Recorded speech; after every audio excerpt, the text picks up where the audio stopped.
ಆಚಿ ಮಸಾಲ. ಎಂತ ಅಡಿಗೆಯ ರುಚಿಯಾಗೋ ರಹಸ್ಯವು 20 ರೂಪಾಯಿ. ಈಡಲ್ಗ ಗ್ರಾಮ ಪಂಚಾಯಿತಿಯಲ್ಲಿ ಭ್ರಷ್ಟಾಚಾರ ನಡೆದಿದೆ. ಕಾಮಗಾರಿ ನಡೆಯದೆ ಲಕ್ಷಾಂತರ ರೂಪಾಯಿ ಹಣ ಡ್ರಾ ಮಾಡಲಾಗಿದೆ. ಕಾಗದದಲ್ಲಿ ಕಾಮಗಾರಿ ಪೂರ್ಣಗೊಂಡಿದೆ ಅಂತ ಉಲ್ಲೇಖ ಮಾಡಲಾಗಿದೆ. ಯಾಕೋ ಭ್ರಷ್ಟಾಚಾರಕ್ಕೆ ಕೊನೆಯೇ ಇಲ್ಲ ಎಂಬಂತಾಗಿದೆ. ಈಡಲ್ಗ ಗ್ರಾಮ ಪಂಚಾಯಿತಿ ವಿಚಾರ ಇದು. ಕಾಮಗಾರಿ ನಡೆಯದೆ ಲಕ್ಷಾಂತರ ರೂಪಾಯಿ ಹಣ ಡ್ರಾ ಮಾಡ್ತಾರೆ. ಲೆಕ್ಕದಲ್ಲಿ ಮಾತ್ರ ಕಾಮಗಾರಿ ಪೂರ್ಣಗೊಂಡಿದೆ ಅಂತ ಉಲ್ಲೇಖ. ಕಾಗದದಲ್ಲಿ ತೋರಿಸಿ ಅನುದಾನ ಲೂಟಿ ಮಾಡಿರುವ ಗಂಭೀರ ಆರೋಪ. ರಾಮದುರ್ಗ ತಾಲೂಕಿನ ಈಡಲ್ಗ ಗ್ರಾಮ ಪಂಚಾಯಿತಿಯ ಅಕ್ರಮ ಇದು. ಅಧಿಕಾರಿಗಳು ಪಿಡಿಒ ವಿರುದ್ಧ ಗ್ರಾಮಸ್ಥರು ಆಕ್ರೋಶ ಹೊರಹಾಕಿದ್ದಾರೆ. ಚರಂಡಿ ಸ್ವಚ್ಛತೆ ಇಲ್ಲದೆ ರಸ್ತೆಯಲ್ಲೇ ಹರಿತಾ ಇದೆ ನೀರು. ದುರ್ವಾಸನೆ, ರೋಗ ರುಜಿನಗಳ ಭೀತಿಯಲ್ಲಿ ಗ್ರಾಮಸ್ಥರು ಬದುಕುವ ಪರಿಸ್ಥಿತಿಗೆ ಕಾರಣ ಆ ಭಾಗದ ಅಧಿಕಾರಿಗಳು. ಶೌಚಾಲಯವೇ ಇಲ್ಲದೆ ಬಯಲು ಶೌಚಕ್ಕೆ ತೆರಳುತ್ತಾ ಇದ್ದಾರೆ ಮಹಿಳೆಯರು. ಮನವಿ ಮಾಡಿದ್ರು ಅಧಿಕಾರಿಗಳಿಂದ ಸ್ಪಂದನೆಯೇ ಇಲ್ಲ. ಮೊದಲ ಕಿತ್ತು ಬಿಸಾಕಬೇಕೆ ಇಂಥ ಅಧಿಕಾರಿಗಳನ್ನು. ಸರ್ಕಾರದ ಯೋಜನೆಗಳು ಕೇವಲ ಕಾಗದಕ್ಕಷ್ಟೇ ಸೀಮಿತವಾಗಿದೆ. ಈಡಲ್ಗ ಗ್ರಾಮ ಪಂಚಾಯಿತಿ ಕಾಮಗಾರಿಗಳ ಬಗ್ಗೆ ತನಿಖೆಗೆ ಆಗ್ರಹಿಸ್ತಾ ಇದ್ದಾರೆ ಗ್ರಾಮಸ್ಥರು. ಇದು ಹೆಂಗಾಗಿದೆ ಅಂದರೆ, ಇಷ್ಟು ಇನ್ವೆಸ್ಟ್ ಮಾಡಿದ್ದೀವಿ, ಅಧಿಕಾರಿ ಹುದ್ದೆ ತಗೊಳ್ಳೋಕ್ಕೆ, ಇದನ್ನು ರಿಟರ್ನ್ ಮಾಡ್ಕೋಬೇಕು ಅನ್ನೋ ರೀತಿಯಲ್ಲಿ ನಡೀತಾ ಇದೆ. ಭ್ರಷ್ಟಾಚಾರದ ಕೂಪ ಆಗಿಬಿಟ್ಟಿದೆ. ಹಾಗಾಗಿ ಕಟ್ಟುನಿಟ್ಟಿನ ಕ್ರಮಕ್ಕೆ ಸರ್ಕಾರ ಮುಂದಾಗತ್ತಾ ಅಥವಾ ಅಧಿಕಾರಿಗಳನ್ನು ಪೋಷಿಸುತ್ತಾ ಕಾದು ನೋಡಬೇಕು.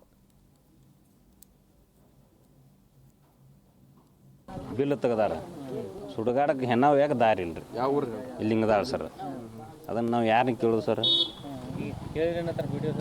ಪಿ ಡಿ ಸರ್ ಏನಂತಾರೆ, ಸುಮ್ಮ ತಹಸೀಲ್ದಾರನ ಕರೆಸ್ತಾರೆ, ತಲಾಟಿಗೆ ಕರೆಸ್ತಾರೆ, ಅವರು ಬಂದು ಪಂಚಾಯತ್ಯಾರನ್ನ ಬೀಳ್ತಾರೆ. ಇಷ್ಟ ಸರ್. ಕೆಲಸ ಆಗಿಲ್ರಿ. ಕೆಲಸ ಆಗಲಾರ್ದ ಬಿಲ್ ತೆಗ್ದಾರಿ. ಈಗ ಬಿಲ್ ತೆಗ್ದಿದ್ದು ಅವ್ರ ಕಡೆ ಇರ್ತೈತೆ ರೀ ಡಿಟೇಲ್. ಹೌದಲ್ಲ ಸರ್? ಆ ಡಿಟೇಲ್ ನೋಡ್ರಿ ಅವ್ರು ರೋಡ್ ತೋರಿಸ್ಬೇಕಲ್ಲ ಸರ್. ನಮ್ಗೆ ಅದೊಂದು ರೋಡ್ ತೋರಿಸಿಬಿಡನ್ರಿ. ಸುಡ್ಗಾಕ್ ಹೋಗಾಕ ದಾರಿ ತೋರ್ಸನ್ರಿ. ಮತ್ತೆ ಬೇರೆ ಕಡೆ ಎಲ್ಲಿ ತೆಗ್ದಾರ ಸುಡ್ಗಾಡ್ಬಿಟ್ರೆ ಮತ್ತು ಅಲ್ಲಿ ಎಲ್ಲೆಲ್ಲಿ ನಿಂತು GPS ಮಾಡ್ತಾರೆ ಸರ್ ಅವರು. ಯಾವ್ದಕ್ಕನ್ನೋದು ಗೊತ್ತಾಗಲ್ಲ. ಹಾಂ, ಏನಿಲ್ಲ ಒಟ್ಟ ಸ್ವಚ್ಛತೆ ಇಲ್ಲ.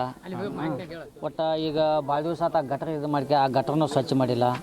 ಹಾಂ, ಮತ್ತು ಆ ಫಿಲ್ಟರ್ ನೀರಿನಂತೆ ಒಂದು 4 ವರ್ಷ ಆಯ್ತು ಸರ್ ಬಂದಾಗಿ. ಒಟ್ಟು ಅದು ನೀರಿನಿಲ್ಲ ಸರ್. ಇಲ್ಲಿ ಚಲೋ ಮಾಡಿಸಿಲ್ಲ ಸರ್. ಚಲೋ ಆಗಿಲ್ಲ ಸರ್. ಒಟ್ಟ ಚಲೋ ಆಗಿಲ್ಲ. ಮತ್ತೆ ಅದಕ್ಕೆ ದುಡ್ಡು ತೆಗಿತಾರೆ, ಲಕ್ಷ ದುಡ್ಡು ತೆಗಿತಾರೆ. ಇಲ್ಲಿ ತೆಗಿದೆ ಸರ್. ಅವ್ರು ಎಲ್ಲ ಅವ್ರ ಕೈಯಾಗೈತೆ ರೀ. ನಮ್ಮ ತೆಗೆದು ನಮ್ಗೆ ಗೊತ್ತಾಗತ್ತೆ. ತೆಗೆದಿಲ್ಲ, ತೆಗೆದು ನಮ್ಗೆ ಹೆಂಗೆ ಗೊತ್ತಾಗತ್ತೆ ಹೇಳಿ ಸರ್. ಈಗ ವಾಟರ್ ಸಪ್ಲೈ ಮತ್ತು ಸ್ಯಾನಿಟೈಸರ್ ಅಂತ ತೆಗಿತಾರೆ, ಲಕ್ಷ ಗಟ್ಟಲೆ ತೆಗಿತಾರೆ. ಇಲ್ಲಿ ಸ್ವಚ್ಛತೆ ಎಲ್ಲೈತಿ? ನೀರಿಂದ ಎಲ್ಲಿ ಕರೆಕ್ಟ್ ಐತಿ? ನೀರಿಂದಂತೆ ಈ ಕುಡಿ ನೀರಿಂದ ಸ್ವಚ್ಛತೆ ಐತಿ ರೀ. 3 ದಿನ ಅಲ್ಲಿರ್ತದೆ ಅಂತ ಹೇಳಿ. ಹೌದು. ಬಟ್ ನಿಮ್ಮ ಊರಲ್ಲಿರುವಂಥ ಎಲ್ಲ ಕಾಮಗಾರಿ ನಾವು ಇವತ್ತು ವೀಕ್ಷಣೆ ಮಾಡಿದಾಗ ಒಂದು ಅರ್ಧ ರವ ದುಡ್ಡು ತೊಗೊಂಡು ತಿಂದುಬಿಟ್ಟಿದ್ದೀರಿ. ಆ ದುಡ್ಡು ಎಲ್ಲ ಎಲ್ಲಿ ಹೋಯ್ತು ಅಂತೇಳಿ ಈಗ ನೀವು ಕೇಳ್ತಿರ್ತಕ್ಕಂಥದ್ದು ನಾವು ಕ್ಲಾರಿಫೈ ಮಾಡೋದು ಅಂದ್ರೆ, ತಾವು ಹೇಳ್ದಂಗೆ ನಮ್ಗೆ 2 ಪಂಚಾಯತ್ ಇದ್ದು ವಾರದಲ್ಲಿ 3 ದಿನ ಅಲ್ಲಿರ್ತೀವಿ, ಅದು ಸತ್ಯ. ಮತ್ತು ಕೆಲಸ ಅಂತೂ ನಾವು ಬಂದು ಕುಳಿತು ಎಲ್ಲ ಕೆಲಸವನ್ನು ಎಕ್ಯುರೇಟಾಗಿ ಮಾಡಿದ್ವಿ. ಆಮೇಲೆ ಜೊತೆಗೆ ಬಿಲ್ಲು ನಾವೆಲ್ಲ ಎಷ್ಟು ಕೆಲಸ ಐತೆ ಅಷ್ಟು ಬಿಲ್ಲು ತೆಗೆದ್ವಿ. ವಿತ್ ಡಾಕ್ಯುಮೆಂಟು ನಮ್ಮ ಕಡೆ ಇದಾವೆ. ಅದ್ರ ಬಗ್ಗೆ ಏನಿಲ್ಲ. ಬಟ್ ಕೆಲವೊಂದಿಷ್ಟು ನೀವು ಹೇಳ್ದಂಗೆ 19ರಾಗ ಒಂದು ಸ್ಮಶಾನ ರಸ್ತೆ ಲಿಂಗದಾಳದೊಳಗೆ ಅದು ಆಗಿಲ್ಲ ಅಂತ ಸಾರ್ವಜನಿಕರು ವಾದ ಮಾಡಿದರು.